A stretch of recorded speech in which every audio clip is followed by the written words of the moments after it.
مساء النور بالسرور البنات. اليوم جيت نبارطاجي معكم الوصفه تاع الكيك المول العجيب بالكريمه. المول ديالنا هاوديك، هنا دهنتو بلا مارغرين. المول ديالي نعرفو يعني ما يلصقش، واللي تعرف المول تاعها يلصق تزيد سوبودريه بلا فارين. ندوزو مباشره على بركه الله للمقادير. بالنسبه للمقادير واش عندنا في هذا الكيك؟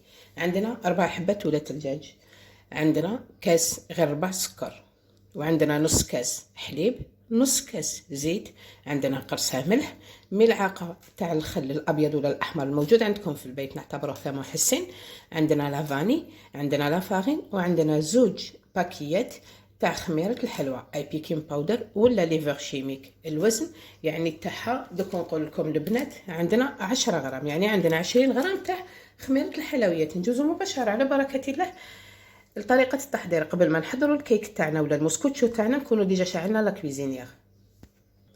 اول حاجه بدينا بها، جبنا الغيسيبيون تاعنا اللي نخلطوه فيه، درنا فيه 4 حبات ولا الدجاج، نديروا عليه القرصه تاع الملح، نضيفوا الكاس غير ربع تاع السكر، نجيبوا الباتور، واللي ما عندهاش باتور تنجم تخدم بالبغاميكسر ولا بالفويل اليدوي، ولكن تخلط مليح حتى يبيض الخليط تاعنا. نبداو بسم الله على بركه الله. هنا بعد ما خلطنا البيض مع السكر وقرصة الملح حتى بيض الخليط وتضاعف الفوليوم تاعو، هنا نجوزو نعاودو نشعلو الباتر ونبداو نديرو في الزيت تدريجيا حتى يخلص لنا النص كاس. نبداو بسم الله على بركة الله.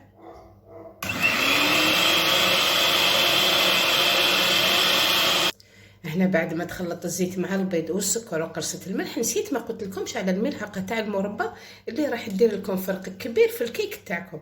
يعني جربوها ودعيوا لي، واحد القوام تمدوا، واحد الذوق، واحد الرائحة روعة. نجوزو نزيدو نخلطو شوية. هنا بعد ما خلطنا جميع المكونات نجوزو نضيفو الملعقة تاع الخل، نضيفو لافاني، ونضيفو الفرينة مع الخميرة، نص كاس تاع الحليب ماشي دوكا نديروه، يعني باش نحافظوا على هذا القوام اللي تحصلنا عليه. شوفوا كيفاش راهو عامل ما شاء الله. لو كان نديروا الحليب راح يخفف الخليط وما نتحصلوش على نتيجه مليحه. دونك هنا نخلوا الحليب نص كاس في الاخر. نخلط الكل، نبداو نضيفو في لافارين. بالنسبه للفرينه ما نجمش نقول لكم كاسون ونص، زوج كيسان، يعني نضيفوه حتى تحصلوا على القوام تاع المسكوتشو العادي، باسكو كاين فرينه تتشرب. لو كان نقول لكم زوج كيسان تكون الفرينه تاعكم من نوعيه جيده راح تشرب لكم بزاف وما تحصلوش على القوام شباب، يجي المسكوتشو تاعكم قليل. ولو كان نقول لكم زعما زوج كيسان تجي قل ويجيكم المسكوتشو خفيف ويفيد لكم بالمول وما تحصلوش على نتيجه مليحه. دونك هنا تبعوا معايا دوك تشوفوا القوام اللي لازم نتحصلوا عليه. نديروا حساب نص كاس تاع الحليب. هنا دائما نغربلوا الفرينه تاعكم مع الخميره باش تتحصلوا على القوام المليح. نخلط الكل مع بعض تدريجيا. هنا شفتوني كيفاش يعني ضفت الفرينه والقوام اللي تحصلت عليه، ما قطعت لكمش المقطع. بالنسبه للمعجون اللي استعملت المعجون تاع المشماش. نتوما استعملوا اي نوع تحبوه وتفضلوه. هنا نجوزو نضيفوا نص كاس تاع الحليب. اذا تحصلنا على القوام خفيف، هنا البنات اذا تحصلنا على القوام الخفيف، عفوا عن بالي ماش تمشي لاكا، هنا نجمو نزيدو شويه فرينه. خلطوا بالعقل، ما تهبطوش القوام اللي تحصلتوا عليه. هكذا هنا البنات خفاف لي القوام شويه، شوفوا كيفاش راهو. هنا نزيد شويه فرينه ولكن ماشي بزاف، قيس زوج مغارف تاع الاكل كبار. هذا هو يعني الحاجه اللي محتاجتها في الفرينه، اي الكميه اللي محتاجتها في الفرينه هكذا، باسكو النوعيه اللي عندي تتشرب. دونك هنا نروح معاها بالعقل.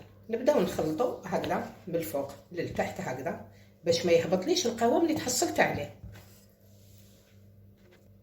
هنا بعد ما تحصلت على القوام المطلوب، القوام تاع المسكوتشو هذا هو، هنا نجيبو المول ونفرغوا فيه الخليط تاعنا ونطلعوا يدنا للسما. علاش؟ يعني باش يدخل الهواء في الكيك ونتحصلوا على كيك شباب. اللي حبت ديروا بذوق الشوكولا، هنا تنجم دير زوج مغارف تاع كاكاو، اي ذوق تحبوا سواء الخام ولا الحلو، هادشي يرجع ليها، وديروا بذوق الشوكولا.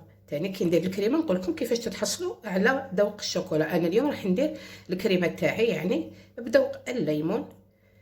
هنا دائما خلو تلت ربع تاع الخميره، حق الخميره ما تعمروش المول للفم، باسكو علاش راح يفيد لكم، لازم يكون بهذا القوام اللي راني حطيته. نخلو تلت ربع قيس حق الخميره. هنا بعد ما فرغت كامل الكيك تاعنا اللي كنا حضرناه نحطوا المول تاعنا شويه هكا، يعني باش برك ياخذ الرشمه تاع المول. ندخلوه يطيب على 180 درجه، اي نار متوسطه. نعرفوا الكيك يحب نار قليله، ما يحبش نار عاليه باش يطيب لنا للقلب وياخذ الفوليوم اللي انا حابينه.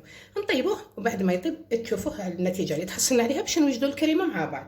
للامانه فقط دائما حطوا المول تاعكم في الشباك يكون في الوسط، ما تحطوش لتحت كامل، حطوه في الوسط باش يطيب على قانيه وتتحصلوا على نتيجه مليحه.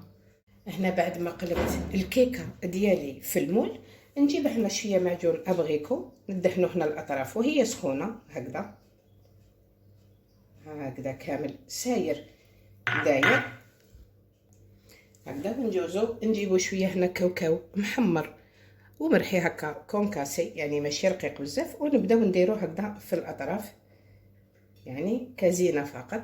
الهشاشه تاعها جات ما شاء الله خفيفه ريشه.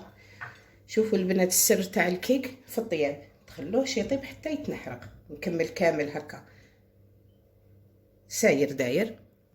احنا بعد ما درنا لها الكاوكاو كيما راكم تشوفوا مع المعجون، شوفوا النتيجه اللي تحصلنا عليها. هنا نجوزو نوجدوا الكريمه مع بعض. قلت لكم الكريمه ما توجدش حتى يوجد الكيك ديالنا. بالنسبه للكريمه عندنا نص ريت حليب، عندنا 2 مغارف مايزينا كيما راهو موضح لهيك، ملعقه تاع الاكل مايزينا، 2 ملاعق تاع الاكل مايزينا معمرين بومبي، عندنا 2 مغارف تاع السكر. بالنسبه للحلاوه كل سيده ترجع ليها. عندنا ملعقه تاع لا مارغارين، عندنا يعني 50 غرام تاع الشوكولا البيضاء، اي 50 غرام تاع الشوكولا البيضاء انا نحب نضيفها في هذه الكريمات اللي ذوقوا قوام شباب. عندنا لا باتاغوم بذوق الليمون، انا نحب ندير لافاني في هذه الكريمه، ممكن ندير لا باتاغوم ندير لافاني تمدلي ذوق شباب. نجوزو مباشره على بركه الله لطريقه التحضير. هنا نجوزو البنات نضيفو 2 ملاعق تاع الاكل مايزينا، نخدمو بارد في بارد هكذا. نزيد 2 ملاعق تاع السكر. قلت لكم نعاود لكم بالنسبه للحلاوه كل سيده حره في نسبه الحلاوه. انا هكا تجيني في لينو مع 50 غرام تاع الشوكولا، نخلطو مليح وندوها فوق النار. احنا نحطوها فوق النار مع الاستمرار في التحريك. علاش؟ باش ما تتحرقناش حتى نشوفوا الكريمه تاعنا يعني تقالت. يعني باش نمد لكم الكيل تاع نص لتر، هي 2 كيلات تاع الكاس المعتاد اللي مداريا نكيل به في القناه واللي كيلت به في الموسكوتشو. كيل بهذاك 2 كيسان تاع حليب، وكل كاس يرفد مغرفه تاع لا مايزينا بومبي، ملعقه تاع الاكل مع ملعقه تاع اكل السكر. الحلاوه راح تطيحوا في لينو. نستمر في التحريك هكذا. هنا بعد ما بدا يتقلي القوام ديالي تدريجيا نجوزو نحطو 50 غرام تاع الشوكولا باش تدوبلي، ما تاخذش الوقت كي نحي الكريمه تاعي من فوق النار. هنا البنات اذا كنتو حابين ديروها بذوق الشوكولا ديروا 50 غرام تاع شوكولا، 2 مغارف مايزينا، 2 مغارف كاكاو، ونديروا 2 مغارف سكر. الا استعملتوا الكاكاو المر ديروا 4 مغارف سكر باسكو راح يمد لكم ذوق مر بزاف. دونك هنا اذا درتوا 2 مغارف تاع الكاكاو المر ديروا 4 سكر، وزيدوا لا فانيلا نحبها صراحه، ما ديروش لا باتاغون فقط. كي تنحوها من فوق النار ديروا لها ملعقه تاع الاكل مارغرين. هذه هي. هنا بعد ما تقالت لي الكريمه ديالي هاي ليك، شوفوا كيفاش تجي. هنا نحطها في البلان دو طرافاي، نضيف لها الملعقه تاع لا مارغرين هكذا. لازم تكونوا شويه خفاف. نضيف شويه لافاني ونديروا لا باتاغون بذوق الليمون. قلت لكم راح نديرها بذوق الليمون. هاي ليك منها يمد لها اللون ومنها يمد لي الذوق. نخلطوا الكل سريعا هكذا هنا، ونجوزو نفرغوها وهي سخونه بهذا الشكل هكذا البنات. لازم وهي سخونه باش تمد لكم منظر شباب هكذا.